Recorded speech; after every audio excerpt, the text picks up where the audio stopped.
to Palestine during British rule, with Jews making up 3% of the total population. But that changed when the Nazis seized power in Germany in the 1930s. Tens of thousands of Jews fled from persecution in Russia and Eastern Europe to the shores of Palestine. In that short time, the Jewish population jumped to nearly 27%. When the British tried to put a limit on Jewish immigration, Zionist armed groups declared war on Britain. With the Second World War now over, in early 1947, the British government handed over the Palestine situation to the United Nations. By November of that year, the UN had adopted Resolution 181. That recommended the partition of Palestine into Jewish and Arab states. Shortly after that, war broke out between Palestinian Arabs and armed Zionist groups. From 1947 to 1949, Zionist forces destroyed more than 78% of historic Palestine, around 500 villages and cities. At least 750,000 Palestinians became refugees. About 15,000 were slaughtered in massacres and buried in mass graves, many of which are still being uncovered today.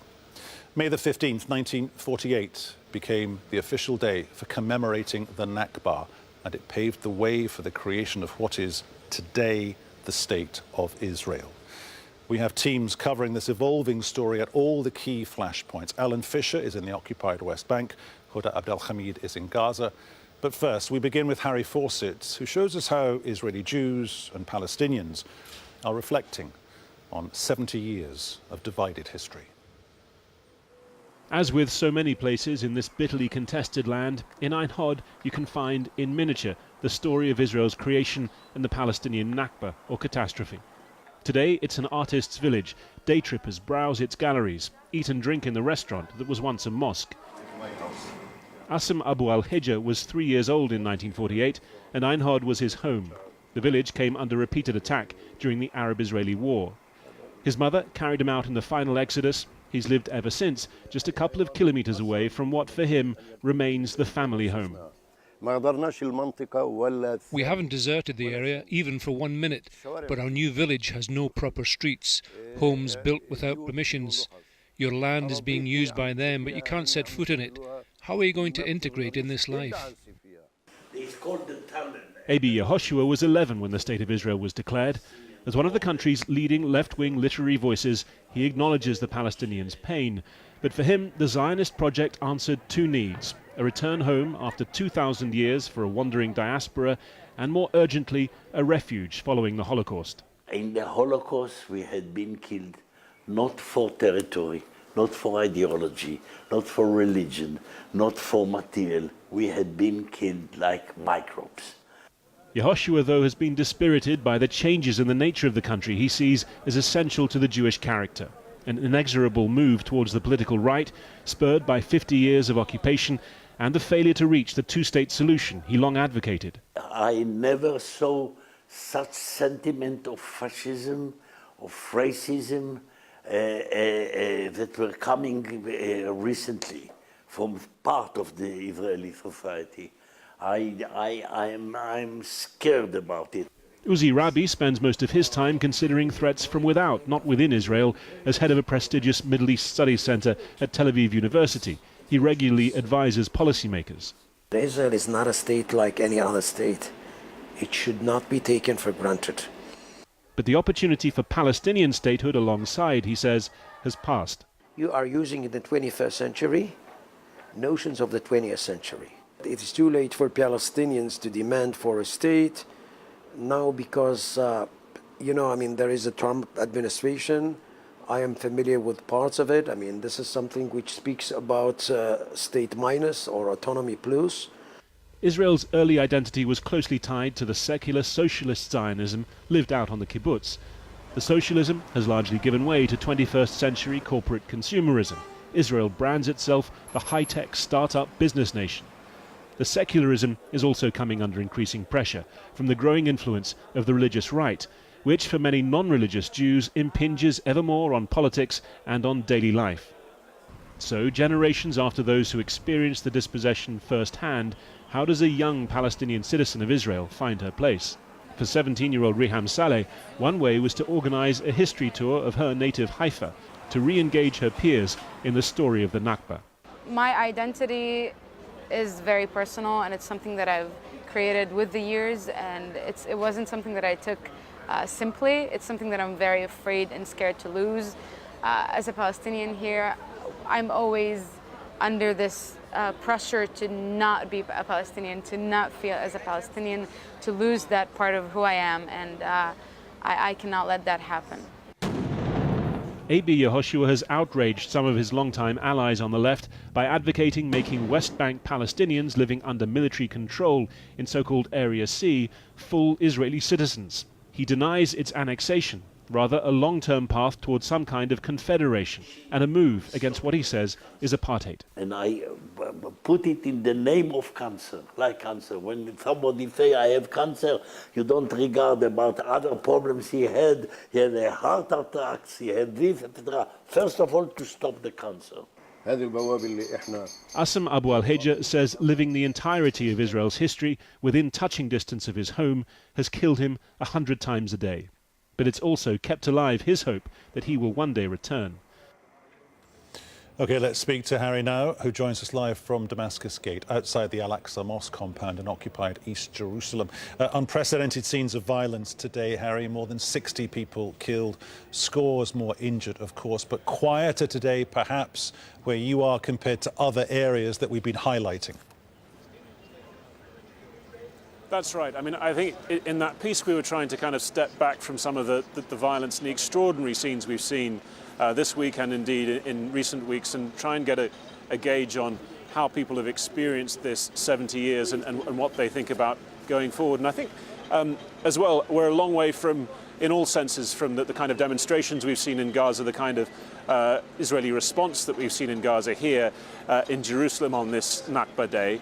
What we saw here just outside Damascus Gate, just outside the Old City, was a very small protest, only 20 or so people. They were sitting on the steps in the square that I'm in now about 3 hours ago when there was a protest scheduled to take place. Even before it did, a group of more than that of Israeli security forces moved in, maybe 30 or so, and they surrounded them. And then as soon as they started to chant, started to shout Allahu Akbar and other slogans, they were very forcefully moved out. Young men were pushed over and shoved and escorted very roughly up the steps. And then there was a moment where a woman protester tumbled down the steps with one of those Israeli security forces, and again very roughly handled on the ground and pulled away. So really, although this doesn't show any of the kind of drama that we've seen over the last few days, it does show a much more typical experience of life as a Palestinian living here in occupied East Jerusalem, just how difficult it is even to stage a small protest on this very momentous day for Palestinians. What's the Israeli media reaction to all this been, Harry? Not just the violence, but also the Nakba itself? Well, as far as the Israeli media are concerned, they're not really focusing much on the 70 years of Palestinian experience or the Nakba. They are, though, focusing very much on what happened on Monday on the border between Israel and Gaza, and how that contrasted with the scenes that we saw in the U.S. Embassy. I was there at the new U.S. Embassy as well, and it was really a stark difference. This group of U.S. Congress people, of U.S. evangelists, of really quite headily celebrating Israeli politicians, chief among them Benjamin Netanyahu, at the same time as what we saw going on in Gaza was playing out. And the media has been really reflecting that to some extent. Of course, the Israeli media has been very much blaming the violence on the actions of Hamas, saying that what they call a terrorist organization is using cynically the lives of its own people to cover for their terrorist activities.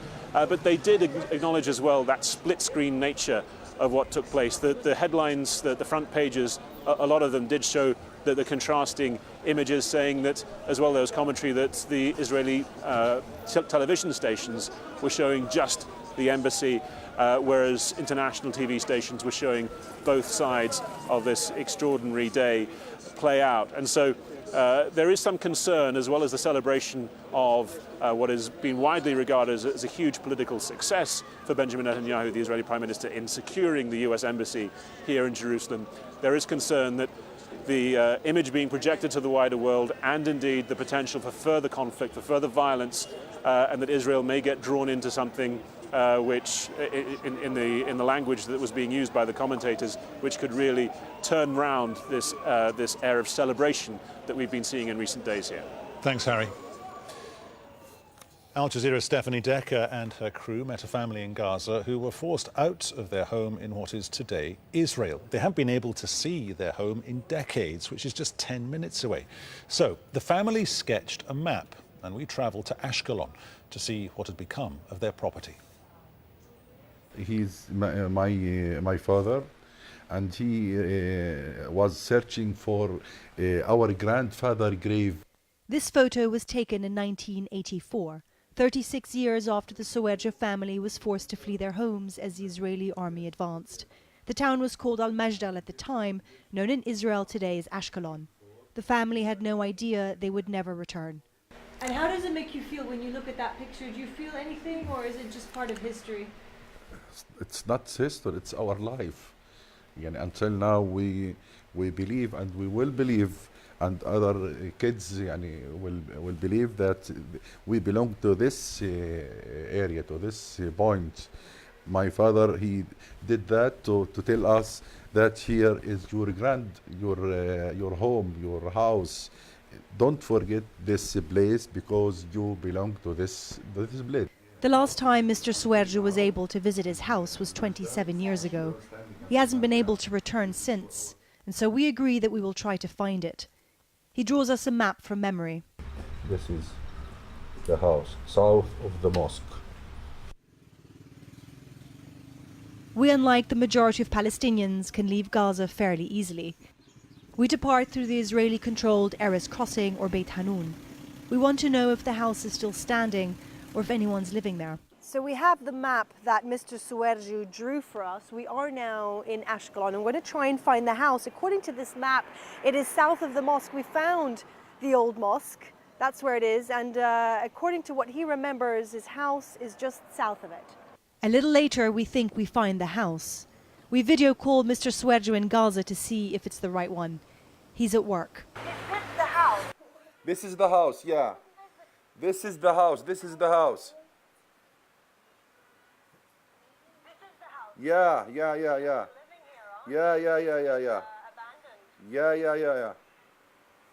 This is the door. More low. The ground was more low. Yeah, this is the door. They changed the door and they changed something there, yeah. How does it feel seeing it? I cannot explain what I'm feeling now. I feel very bad. It takes a while for him to take it all in. He says it's hard to see something that is yours, but you can't even go to look at it. It's very difficult for us all people here, all refugees in Gaza, they feel the same thing. You feel that the occupation is standing in your chest. I don't feel well now because I cannot breathe well because I feel very bad.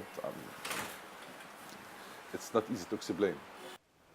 Ashkelon is an entirely different place from the Majdal that Mr. Souedja's grandfather and father knew.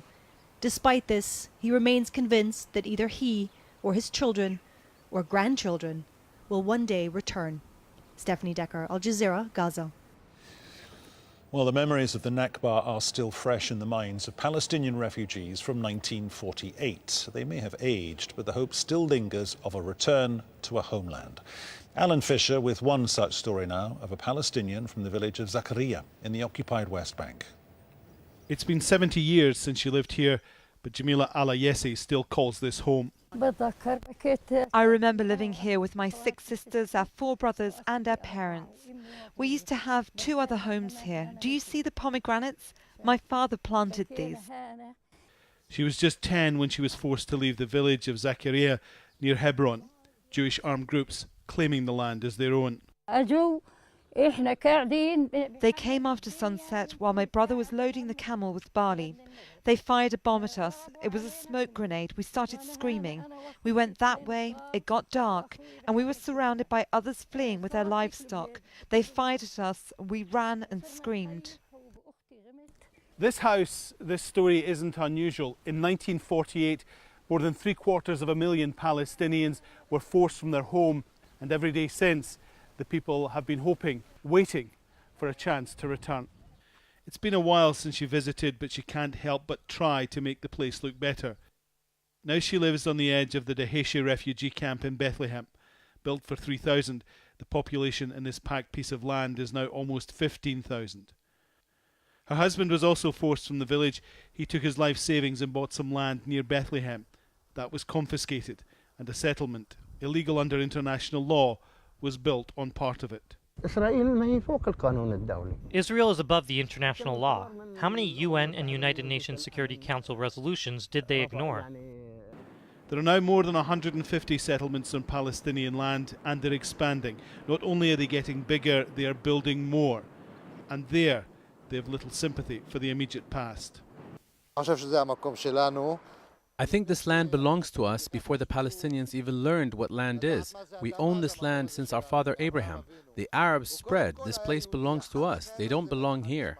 I think I returned home after 2,000 years of exile, prayers every day. 4 times we asked that we return to Zion, to Israel, and to Jerusalem after 2,000 years of expulsion. Jamila Alayesi is old and doesn't know if she'll walk here again. But when she dies, she wants to be buried here, to return to the place she never stopped calling home. And Alan's live for us here on this news special out of Ramallah in the occupied West Bank. Alan, you've got some developing diplomatic news to go with this story for us this hour. Exactly. We've just confirmed in the last 15 minutes that the PLO representative to Washington, Palestine Liberation Organization, for those of you not familiar with the acronym, has been recalled and is expected to be in Ramallah at some point on Wednesday. This obviously because of the incidents that we witnessed in Gaza just over 24 hours ago. We're here in Ramallah as they mark the end of Nakba. The last official event has just wrapped up, which was a torchlight parade through the streets of Ramallah. And throughout the day there were a number of events, but today has also been marked across the West Bank with a number of demonstrations and confrontations between young people, locals who were marking Nakba, and also the Israeli security forces. We had a number of incidents in places like Bethlehem and Nablus, and just outside Ramallah where we were, we've seen a number of people being injured, mainly by rubber-coated steel bullets that were fired, but also the after effects of tear gas. We saw a lot of that happening over the last few hours or so. We've had a number of people who were also injured in live fire incidents. You would have thought after what happened in Gaza they would have been very rare, but we know at this hour at least 7 people were shot. 1 person is critically ill after being shot in the back. Many people, as I say, were out to mark Nakba, but they couldn't help but ignore what was going on in Gaza, and they felt they had to make the point that they were angry about that as well. Can you give us a sense, Alan, if you can, how much of the anger that we're seeing on the streets today is generated not just by Nakba, not just by what the IDF have been doing, but primarily caused by that recognition of Jerusalem as the capital of Israel, and those pictures of Jared Kushner and Ivanka Trump there revealing the plaque? Well, I think people here have not really paid that much attention to who actually carried out the opening, who delivered the speech. What they know is the United States declared Jerusalem to be the capital of Israel. As far as many people here are concerned, that is against international law. It's against the plans to come up with a final peace plan, and Jared Kushner may well be working on a plan of some sort. But now many people believe that the United States cannot be trusted. Excuse me. There is also anger. Until perhaps this time yesterday, there were many people who were upset with the Palestinian leadership. There was an apathy almost that they were going to come out and mark Nakba because they felt they had to, but there was a concern that the Palestinian leadership was ignoring the worries of ordinary people, that nothing was happening, nothing was changing. And just in what happened in Gaza really changed that. It unleashed a new wave of anger against not just the Palestinian leadership, but against Israel, the United States, who many people see as Israel's enabler, and also against the international community, because they have heard so many times the condemnation of actions that Israel have carried out over things like settlements, the right of return of refugees, and now what has happened in Gaza, and yet they see nothing that changes the lives of ordinary people on the occupied West Bank or in Gaza. And so there is a fresh wave of anger that has been ignited by what people witnessed, not just since March, but particularly in the last 24 hours. So they are angry at what's gone on over the last 70 years and angry at what's gone on over the last 24 hours. Thanks, Alan. Well, Palestinian resistance against the occupation has come in many forms, from popular uprising, protests, stone throwing and armed resistance. But how do Palestinians come up against a country that has a fully equipped army, a navy and an air force, with the support, of course, as we've just been hearing, of the United States? What did the resistance movement look like then, and what does it look like today? Hoda Abdelhamid now from Gaza. It's been 30 years since he buried his brother. Ghazi Abul Sisi still remembers the day Hatem, only 16 years old then, was killed by an Israeli soldier. Many consider his death to be the spark that lit the first Intifada in 1987. It was a big deal because after that many youths died in the following days. The uprising spread everywhere in Gaza and the West Bank. People took their destiny in their own hands. It's the same today. Hatem was no different than the youth who are protesting at the border fence under the threat of Israeli snipers. Still throwing stones, the symbol of Palestinian resistance and an expression of frustration against the occupation and a decade-long blockade that keeps them cut off from the world. The idea of resistance is something ingrained in the Palestinian national identity, but next to the popular uprisings, there's also an armed resistance made of several groups which have a long history when it comes to the fight against the occupation. Yasser Arafat remains the icon of the Palestinian cause, but today Hamas, in charge of Gaza since 2006, has the largest and best equipped fighting wing. But most factions have also their own armed unit. The popular resistance has its role, and the armed one has another role. Each have its tactics, but we decide when, where, and how we use our weapons, and when we should delegate the people. The two are deeply connected. Who will protect the people in case something happens? Us and our weapons. But many Palestinians are disappointed by their leaders and disillusioned with the poor results the organized resistance has achieved so far. That's why Ahmed Saadat, not his real name, is protesting at the fence with his weapon of choice, a Molotov cocktail hanging from a homemade kite. The Israeli army calls them arson kites, but the most damage they would do is set a fire across the fence in Israel. Stones, tires and kites are the way we express that we are aware that our right of return is legitimate. This is a freedom movement. We don't have weapons, but we are not peaceful either. It's a popular uprising. Our weapons are willpower, awareness and education. Hope is all but extinguished here in Gaza and in the occupied West Bank, except for the dreams of all Palestinians, young and old, to return to family homes in what is today Israel. But for now, and for a brief moment only, the kites can catch a glimpse of life beyond the fence. Hoda Abdelhamid, Al Jazeera, Gaza. And Hoda Abdelhamid joins us live now from Gaza City. Hoda, are people there now thinking, well, what happens next? Yes, absolutely. I mean, you speak to young people who are at the border, they will tell you that they will continue going to that border, protesting, hurling stones at the soldiers on the other side, even though very few of these stones actually reach the soldiers, flying their kites and making their voices heard. They're basically there because they think that when they're there at the border, well, they are talking to the outside world, and that's basically their main message. But you know, when you push them a bit further, when you speak to those who are maybe behind them watching the youth being so defiant, there is a certain worry. People are worried that there could be another war very soon in Gaza. And mostly people are worried about what is the future going to look like, and many would tell you they have no idea. I was talking also earlier to a doctor, and he was telling me that the mental health here in Gaza has become a big issue, that over the past few years there have been a rise in number of people who want to commit suicide, who try to take their lives, or actually indeed manage to do that, throwing themselves, for example, from the rooftop of their own house. And he says that that is a sign of how desperate people here in Gaza are.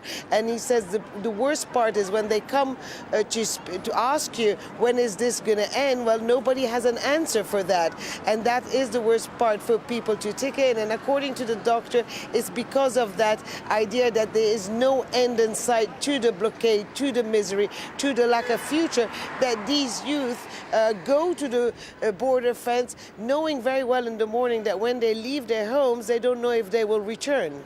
Hoda, has Gaza actually come back from the last conflict back in 2014? It hasn't really fully recovered from the last conflict. Ever since, it's been more isolated from the rest of the world, certainly more controlled. The economy is in tatters, unemployment has increased, and especially hitting the youth. You have about 200,000 university graduates who are actually sitting idly at home and have nothing to do. And certainly there has been no political reconciliation between mainly Fatah and Hamas. That has been extremely difficult. There was hope for that earlier in the year, and that hope was dashed after the attack on the convoy of the Palestinian Prime Minister. Well, and then there's nothing really else. Talk about peace with Israel, it couldn't be further away now than ever. When you ask people here in Gaza, do you know about the Oslo Accords? They actually don't know about these Oslo Accords. They never really lived it. They don't know what it could bring to them. And they say, well, when they listen or they see on social media what is happening in the occupied West Bank, they don't believe that there was ever a peace accord. So certainly, no, nothing has changed since 2014. If the intention of that war was to put more pressure on Hamas, to have maybe the people here stand up against their rule, well, that did backfire. That didn't happen at all. You have a lot of criticism about Hamas. You hear that more and more, and Hamas knows that. Things are extremely difficult for people here, and it's extremely difficult for the group now to control people here. But each time there is this sort of events unfold, like what we saw on Monday along the border, that enormous toll that the people here in Gaza had paid, well, certainly they do rally more towards their leadership, because there's nowhere else to go, there's no one else to speak to, and there's no one else to listen to. Hoda, thank you. Well, the names of the towns and the villages which became Israeli are part of the collective memory of Palestinians who lost their homes in 1948. Priyanka Gupta traces now how communities and families were airbrushed out of existence during the Nakba. For a people without a land without a people. One of the arguments made by European Zionist leaders to support the creation of a Jewish state in Palestine. Palestinians say it was a phrase that sought to erase thousands of years of their history and rendered them invisible. Some historians point towards a larger Zionist plan of what's been described as the ethnic cleansing of Palestinians, designed to empty the land of its people. More than 530 main Palestinian villages were destroyed by Jewish paramilitary forces. Entire populations were driven out of their homes. They and their descendants are forced to live as refugees to this very day. Caesarea, for instance, was once a thriving Palestinian village in Haifa district. But in February 1948, Zionist forces expelled hundreds of people. Zionist Haganah and Palmach forces torched and destroyed most of what is now a coastal town by the Mediterranean Sea. And it was done while it was still part of the British Mandate. Tantura, another coastal village built on an ancient Roman site, was destroyed and its inhabitants cleared off days after the State of Israel was declared. It's now a small Israeli beach settlement known as Dor. The port city of Jaffa was once described as the heart of Palestine. It was the main trading and commercial center and a hub for Palestinian art, theater, and cinema. In April 1948, Zionist forces captured Jaffa despite the UN partition plan designating it as part of the Arab state. At least 70,000 Palestinians were driven out. Arab homes were ransacked and looted. Jaffa has now become Yaffo, part of the Tel Aviv-Yaffo area. British forces too played their part in expelling Palestinians from their land. Tiberias is a case in point. In April 1948, British troops evicted about 5,000 Arabs before they withdrew from the city. Zionist paramilitary groups captured Tiberias soon after. The same pattern repeated itself in Haifa. Haganah fighters captured it the day British soldiers left. At least 50,000 Palestinians fled their homes from Haifa and neighboring villages. Today, there are millions of Palestinians living as refugees who for decades haven't been able to return to their homes and their land. Joining us now is Ilan Pape, the director of the European Centre for Palestine Studies. He's also professor of history at the University of Exeter. Ilan Pape, the Israeli line for the past 24 hours has been, look, this has been orchestrated and run by Hamas, and those people who've died, those people who've been so severely injured are cannon fodder for Hamas. What's your reaction to that? Well, there's nothing new in the Israeli propaganda. It's full of lies and fabrications. We know that it's not the Hamas that organized these demonstrations. It was the young people of Gaza who are desperate and had enough both of the siege and the vision of a continued life as refugees. And the Israeli army has been shooting mercilessly unarmed Palestinians before that, and will continue to do this as long as the international community would not act forcefully against these policies and the ideologies behind these policies.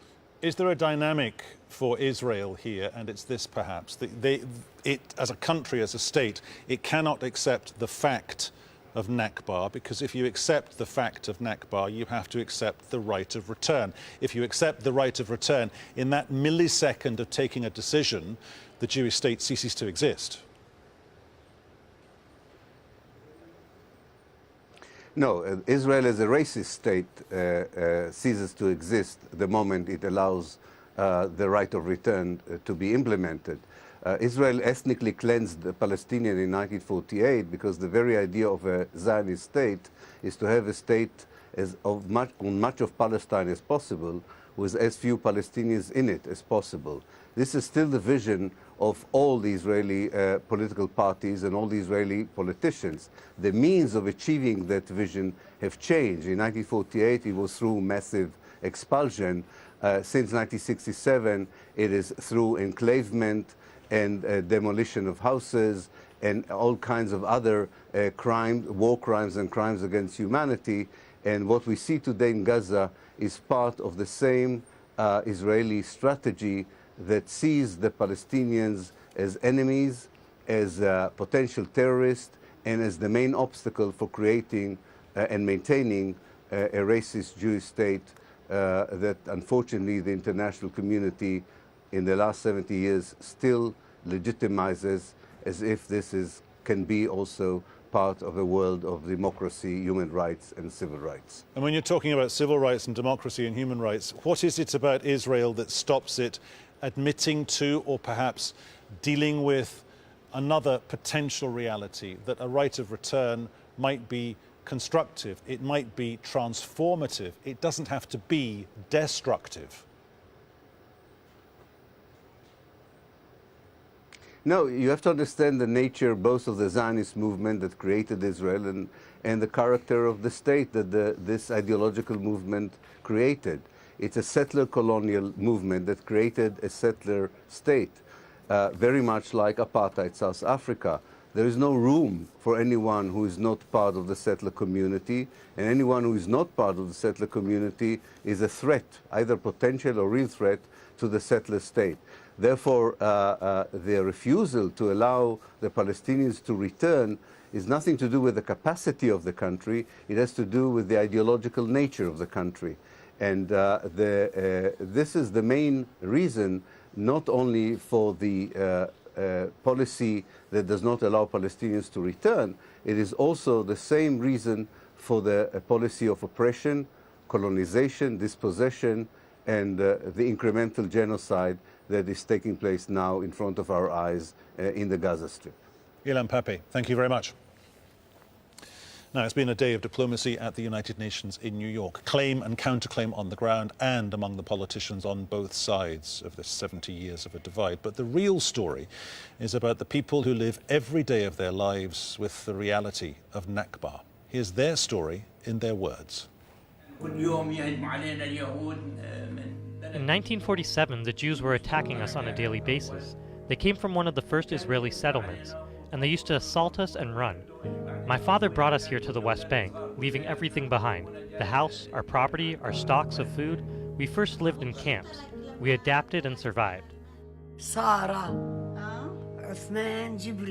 My name is Sarah Othman Jibril. I was born in Yazur. Our village was mostly an agricultural area. We used to grow citrus fruits there. We once owned large areas of land, which we also lost along with all that we had left behind. Even our stock of food, oil, olive, we left it all behind. We have not been able to return since then. The last time I was there, our home was not in place. It had been destroyed.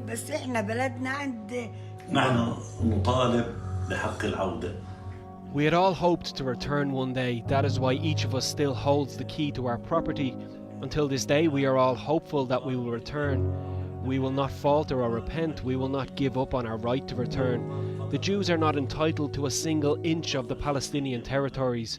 We are living in Palestine, and we will die in this Palestinian soil. Now, the right of Palestinian refugees and their descendants to return home is one of the key demands in the peace process and remains a cornerstone of the Palestinian struggle.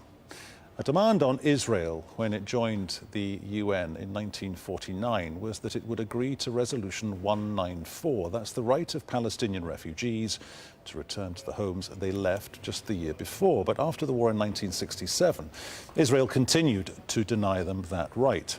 Instead, it confiscated more Palestinian land and forcibly displaced hundreds of thousands of people. The UN says Palestinian refugees and their descendants now number more than 5 million worldwide. Many still live in refugee camps in Jordan, Lebanon and Syria. To this day, Israel rejects the right of return, believing it would destroy the Jewish character of the state. Israel also says Resolution 194 is not legally binding because it was a recommendation by the UN General Assembly and not a demand from the UN Security Council.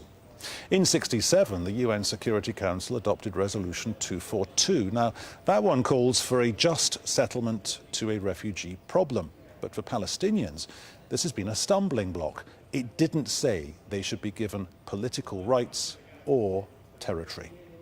Bolivia's ambassador today gave an impassioned speech to the UN Security Council in a special emergency session, apologizing for the lack of action over Palestine by all nations. This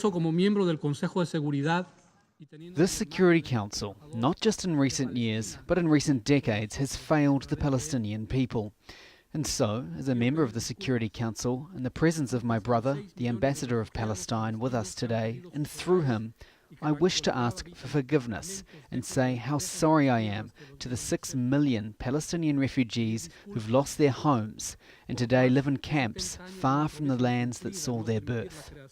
I am sorry that for years the promise of the creation of a state of Palestine has not been fulfilled.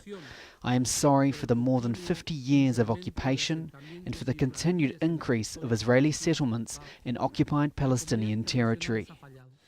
But the US ambassador to the UN defended Israel's continued aggression near the Israel-Gaza border. I asked my colleagues here in the Security Council, who among us would accept this type of activity on your border? No one would. No country in this chamber would act with more restraint than Israel has. In fact, the records of several countries here today suggest they would be much less restrained. Well, Riyad Mansour is the Palestinian ambassador to the United Nations in New York, speaking from the UN Security Council. He said the US was to blame for continuing to allow Israel to kill with impunity. The Trump administration up until today is refusing to listen to what the world is saying, to what is in the resolutions and international law. It refuses to listen, as a superpower which should be defending international law. And it's a superpower that should be protecting the Security Council resolutions. They should not close their eyes to the situation on the ground. The United States decided to do the opposite. They decided to strengthen the intransigence on the part of Israel. They decided to protect Israel from international condemnation for their accountability, from any measure which would rectify this unfair situation for the Palestinians and their right to freedom and independence.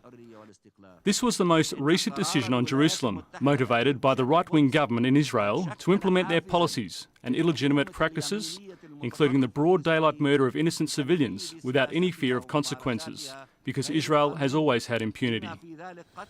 Let's talk now to Robbie Sabel. He's a professor at the Hebrew University of Jerusalem. He's also formerly a legal advisor at the Israeli Ministry of Foreign Affairs. He joins us live now from West Jerusalem. Robbie Sabel, welcome to this Al Jazeera News special on this Nakba Day. The critics of Israel are saying this, that Israel has done nothing to stop the violence that's killed more than 60 people and injured hundreds more. What's your reaction to that? We're seeing another side of the tragedy of the Palestinian people because of their leadership. You talked earlier about 48. If in 48 the Arab leadership would have accepted the idea that Jews also have a right of self-determination, they could be living peacefully today. In fact, all the Arab armies invaded Israel in 48.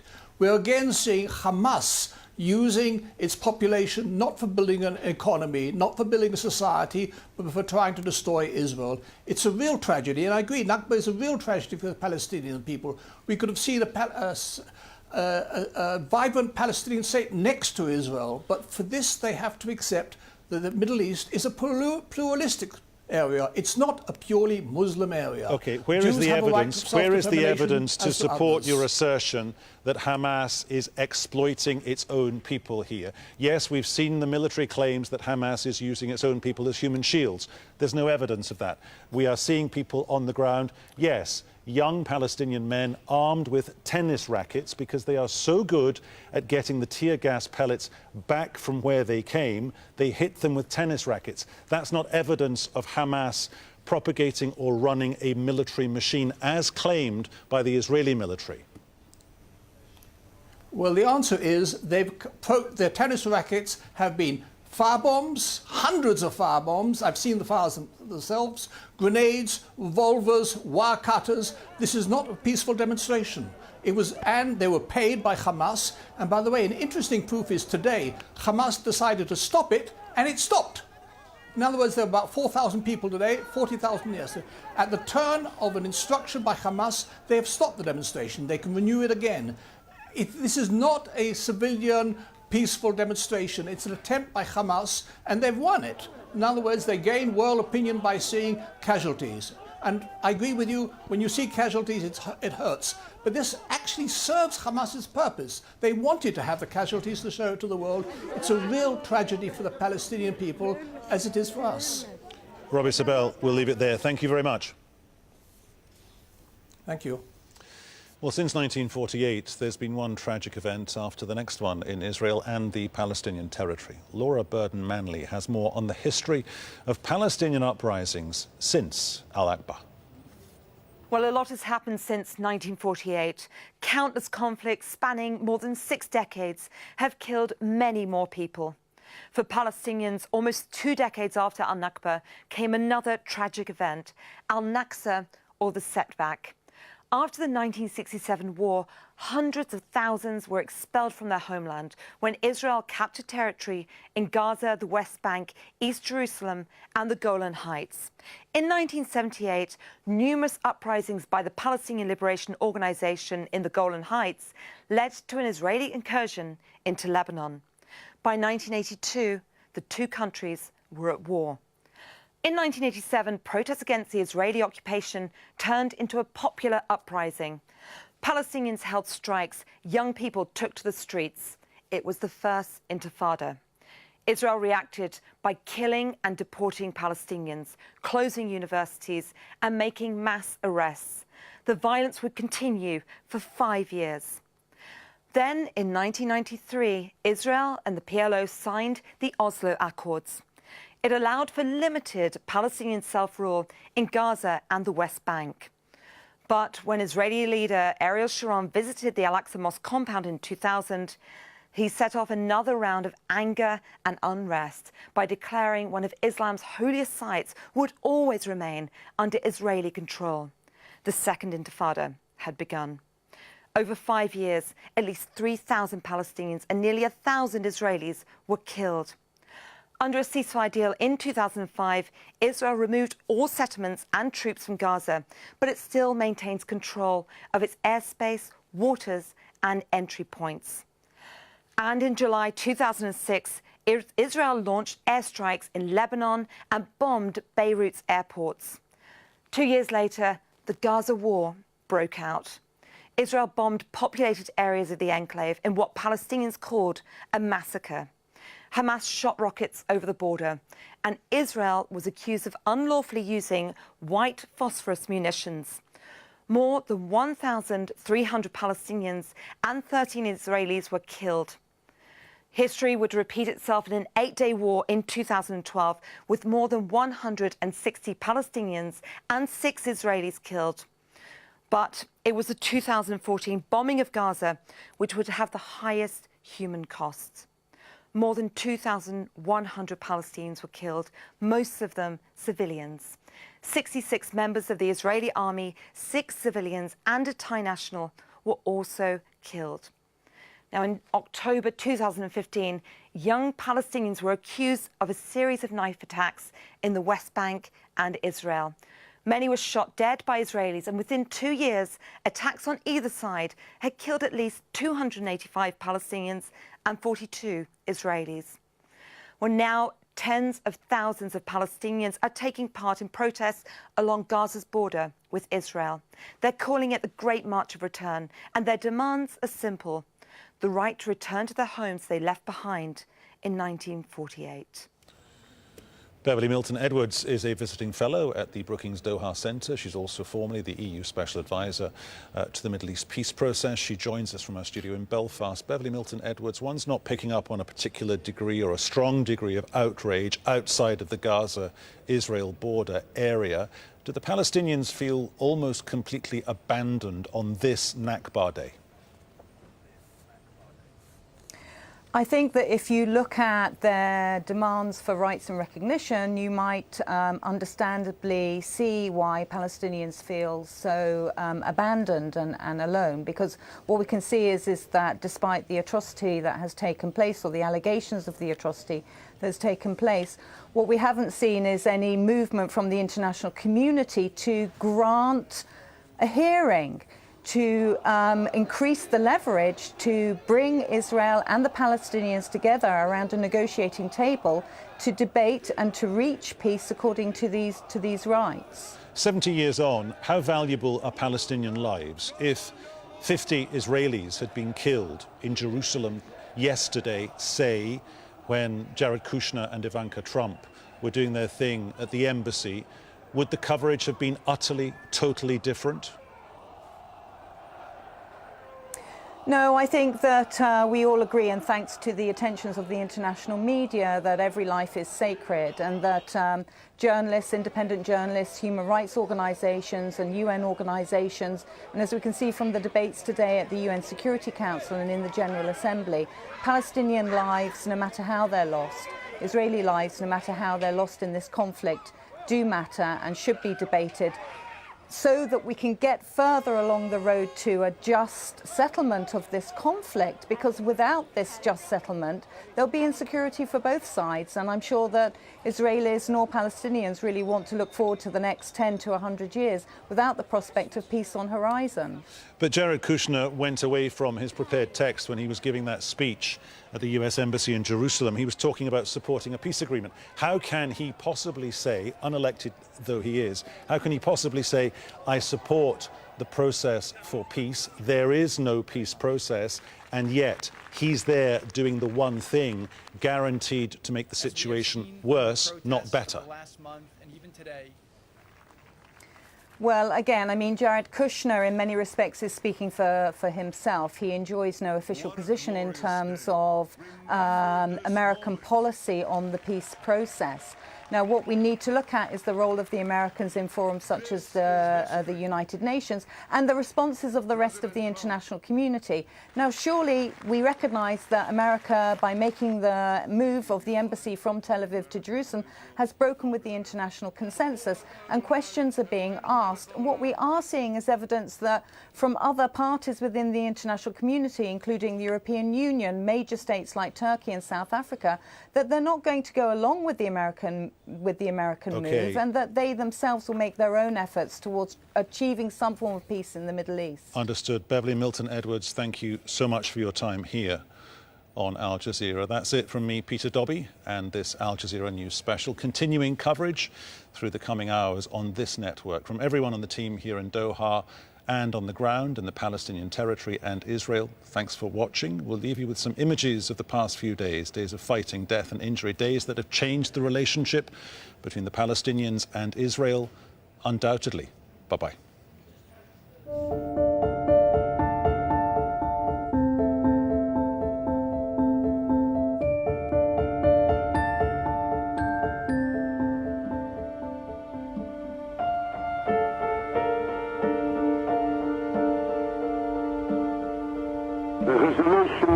Of the DUC Committee for Palestine was adopted by 33 votes.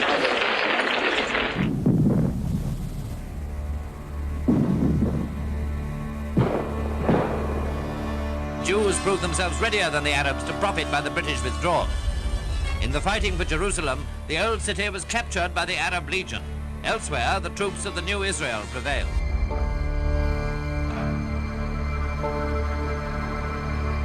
You are from Britain. Do you accept to give Manchester to some other people? And if you are American, I ask you, do you accept to give California to some other people? Or do you accept the status quo of occupying Manchester by some other people, by the Chinese, for instance, and then reach agreement?